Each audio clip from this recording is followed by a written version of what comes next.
Hello, everybody, and welcome to another edition of Tip Tuesday, where we talk to different industry experts about what is happening in the real estate industry.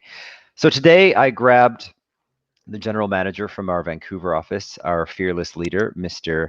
Eric Huds, and we were just talking about the impact of transit on livability, on development, on values. And the one thing we know about Vancouver is that they have built out transit in a couple of different really significant ways over the years. And even when you're flying it on the airplane, it's like you can see a cluster of high rises next to every train stop for that SkyTrain. So, it's basically just like a forward projection of where the value is going, and it gives us clues into where a lot of really great buys are from an investor perspective, and even from a homeowner perspective. So, Eric, are you ready to talk transit in Vancouver?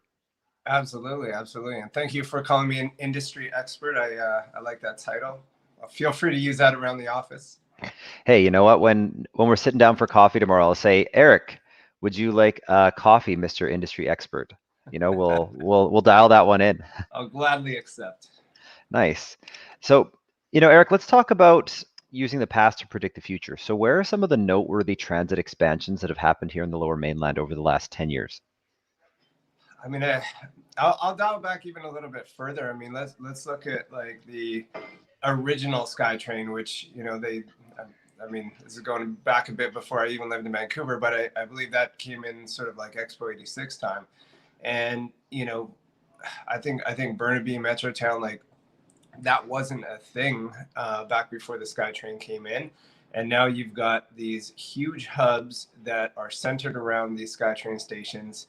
And, the ever expanding SkyTrain line is creating these little clusters, little pockets, almost like new little downtowns. So, if you fast forward to something a little more recent, we look at the SkyTrain line that goes out to Brentwood and then continues on into Coquitlam. So, Brentwood had some high rises, 90s built stuff, and now it is this mega little metropolis with these massive towers hitting. Some might even call it amazing. It is amazing out there, absolutely. I mean, you don't have to leave your block to do absolutely everything, whether it's entertainment, shopping, or commuting. So, these little downtowns are popping up around SkyTrain stations. So it's really interesting to watch that change. Absolutely. And you know what? Increased density drives increased land value. It's, I mean, we can see it coming from a mile away, which makes it exciting knowing what the next round of transit expansion is looking like. And there's a couple of main ones coming in. So, Eric, what's the first one that people thinking about buying in Vancouver should look at? So the big one, and I actually did a little video about this a couple months ago, is the Broadway plan. So right now, if you look at the SkyTrain, there's one line that terminates right around VCC, Vancouver Community College, which is about 6th Avenue and Clark, and it just terminates right there. So what's going to happen is they're going to extend that line. It's going to head west. If you know what's going on, like Great Northern Way, there's a bunch of new schools and big business centers that have been built there. Emily Carr has a new campus. I think UBC and SFU might have some campus there as well. Right. So there's going to be a stop there, and then it's going to head up to what is Kingsgate Mall right now. If you know Kingsgate Mall, it's a pretty shitty little old mall and not a heck of a lot going on there. And that's going to completely change that area.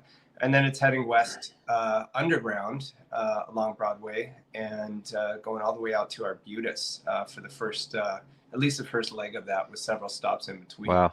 Which really affects me, because I live about 1 kilometer from Broadway and Cambie right now, which is the existing SkyTrain station that goes out to the airport.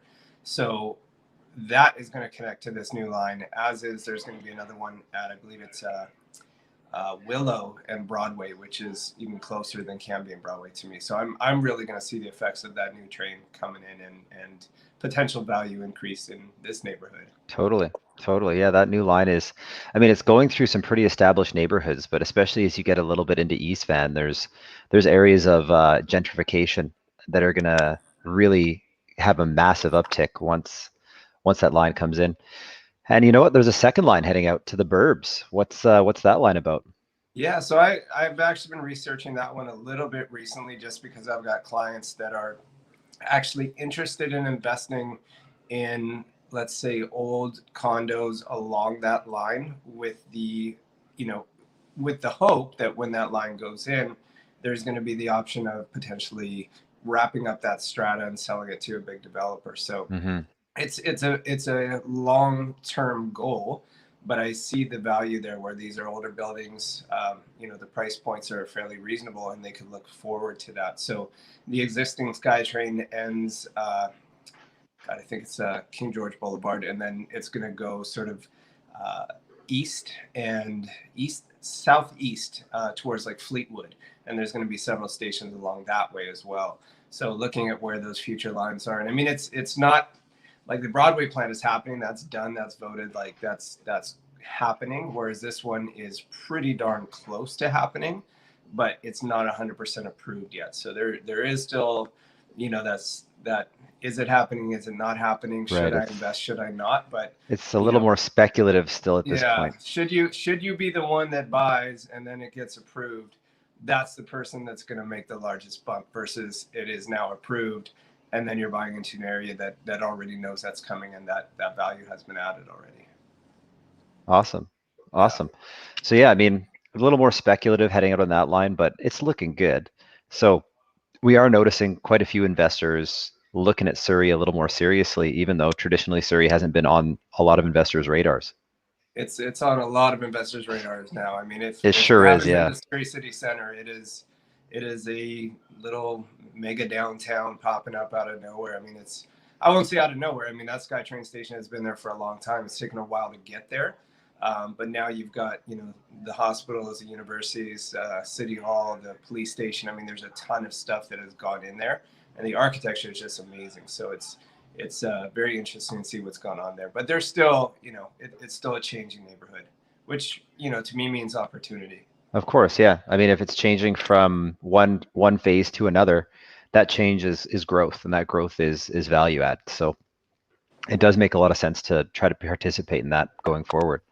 Well, Eric, thanks for chatting with us a little bit about transit in van. I mean, it's definitely something to think about. Vancouver's a fairly expensive place to invest, so you want to make sure that you're hedging your bets by buying in a place where you know there's going to be additions to the value of your property above and beyond just what the market's going to do naturally. I mean, give yourself every advantage you can get by being smart on location.